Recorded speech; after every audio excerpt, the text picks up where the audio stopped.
The worst first date ever. I always thought first dates were supposed to be romantic. You know, candlelight, good conversation, maybe a little eye contact across the table. My first date was none of those things. It started when my friend said, "You need to get back into dating." I said, "I'm fine." She said, "You've been single for 2 years." I said, "Exactly, I'm experienced." So she set me up with a guy named Daniel.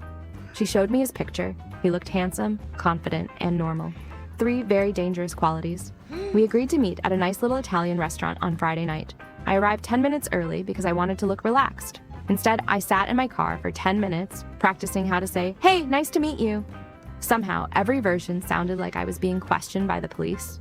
Finally, I walked inside. Daniel was already there. He stood up, smiled, and said, "Wow, you look exactly like your pictures." I smiled. "Thank you."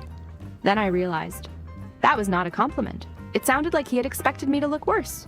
So I said, "You also look exactly like your pictures." He looked worried. Apparently, neither of us knew how compliments worked.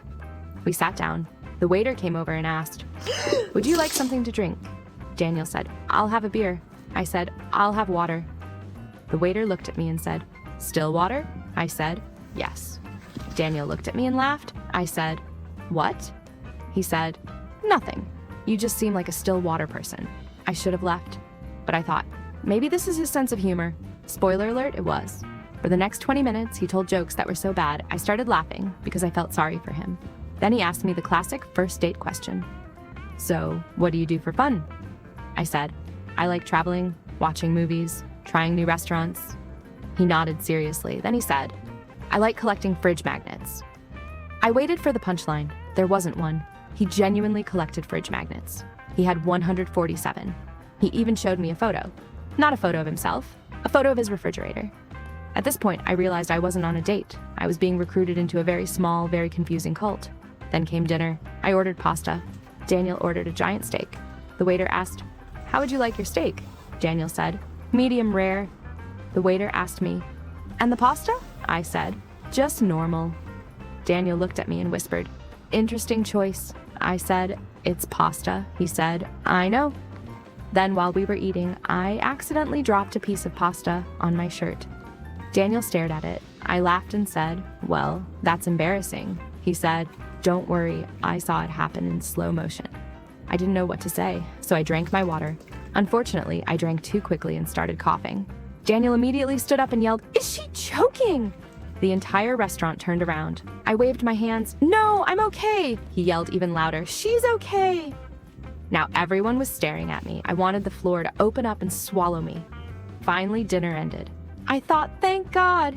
Then Daniel said, "Would you like to go for a walk?" I said, "Sure," because apparently I hadn't suffered enough. We walked outside.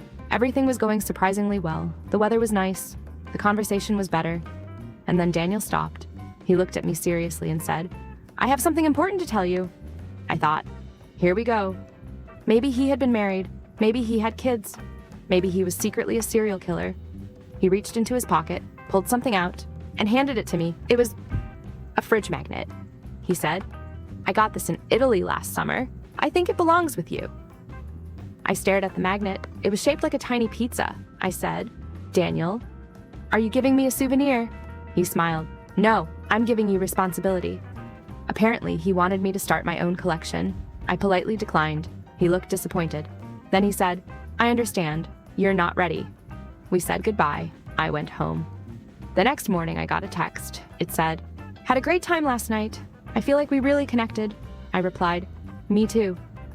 Then another message arrived. "Would you like to see me again?" I stared at my phone. I thought about the pasta, the steak, the choking incident, the fridge magnet, and then I typed, "Absolutely!"